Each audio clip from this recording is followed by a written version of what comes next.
আসসালামু আলাইকুম, সবাই কেমন আছেন? আশা করি যে যেখানে আছেন খুব ভালো আছেন। আলহামদুলিল্লাহ আমরাও ভালো আছি। তো আজকে চাহাত মামুনি তার ফ্রেন্ডদেরকে নিয়ে তার বার্থডে সেলিব্রেশন করার জন্য চলে এসেছে নারায়ণগঞ্জ।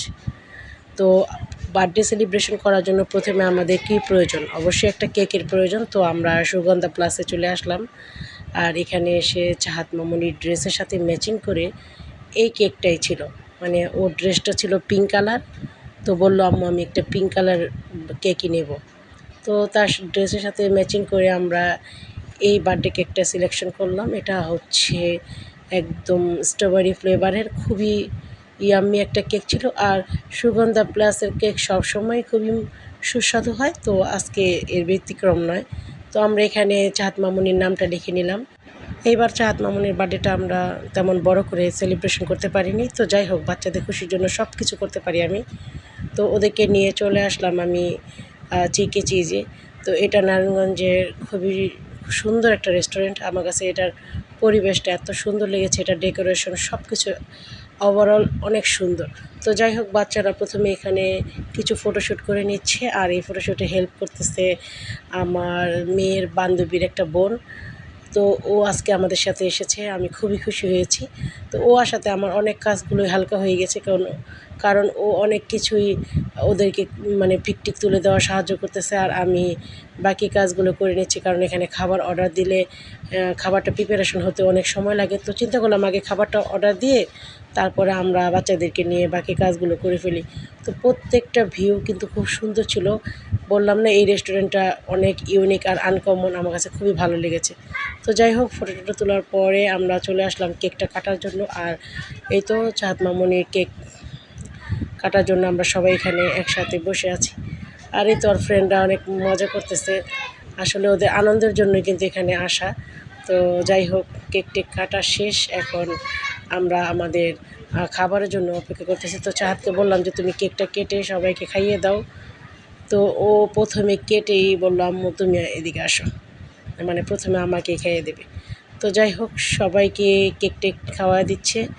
আর এদিকে আমরা খাবারটা আগেই অর্ডার করে দিয়েছিলাম। আর এই রেস্টুরেন্টটা আসলে খুবই সুন্দর, আপনারা চাইলে ছোটোখাটো প্রোগ্রাম এখানে করতে পারেন। ভালোই লেগেছে আমার। তো আমরা কেক টেক কাটার সাথে সাথেই চলে আসলো আমাদের খাবারগুলো। তো এটা এটা একটা সেট মেনু ছিল, crispy platter, crispy chicken platter. তো এটা ভালোই, খাবারটা খুবই মানসম্মত আর খুবই ভালো লেগেছে আমার কাছে। তো সবার কাছে ভালো লাগবে তা না, আপনারা আপনাদের মন মতো খাবার অর্ডার দিতে পারবেন। এখানে অনেক আইটেমের খাবার আছে। তো বাচ্চারা এটাই চয়েস করেছে, তো তাদের পছন্দ মতনই আমি খাবারটা দিয়ে দিলাম। আর এই তো কেকটা এখনও কেউ খায়নি, মানে সবাই বলতেছে খাওয়া দাওয়া শেষ করে তারপরে কেক খাবে। তো সবাই খাওয়া দাওয়া শেষ করুক, তারপরে আমি কেকটা অবশ্যই কেটে দেবো, কারণ ওদের জন্যই কিন্তু এই আয়োজনটা করা হয়েছে। তো চাহাত তো খুবই খুশি, আর সবচাইতে বেশি খুশি ও এখানে এসে অনেক আনন্দ করেছে তার বন্ধুদের নিয়ে, এটাই অনেক কিছু। আর খাওয়া দাওয়া তো সবাই সবার বাসায় করি, কিন্তু এখানে শুধু আনন্দটার জন্য এত দূরে আসা আমাদের। আর চাহাতের জন্য তো আমি সবসময় চেষ্টা করি আর কি, কিছু না কিছু সারপ্রাইজ রাখার জন্য। তো এবার তেমন কিছুই করতে পারিনি। এবার চাহাত মামুনির মন মতোই তার পছন্দের রেস্টুরেন্টে চলে আসলাম। তো তারা সবাই খাওয়া দাওয়া নিয়ে খুবই ব্যস্ত।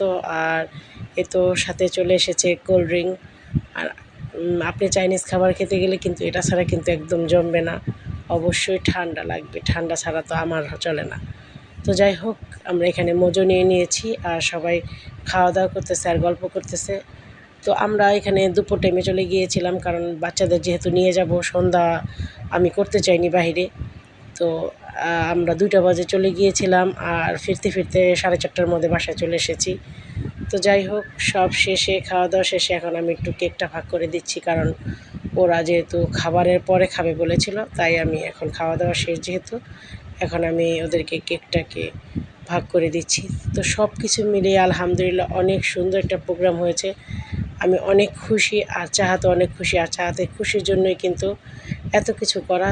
তো আলহামদুলিল্লাহ, সব কিছুর জন্য আলহামদুলিল্লাহ। তো সবাই ভালো থাকবেন, আর আমার মামুনের জন্য অবশ্যই দোয়া করবেন। আল্লাহ হাফেজ।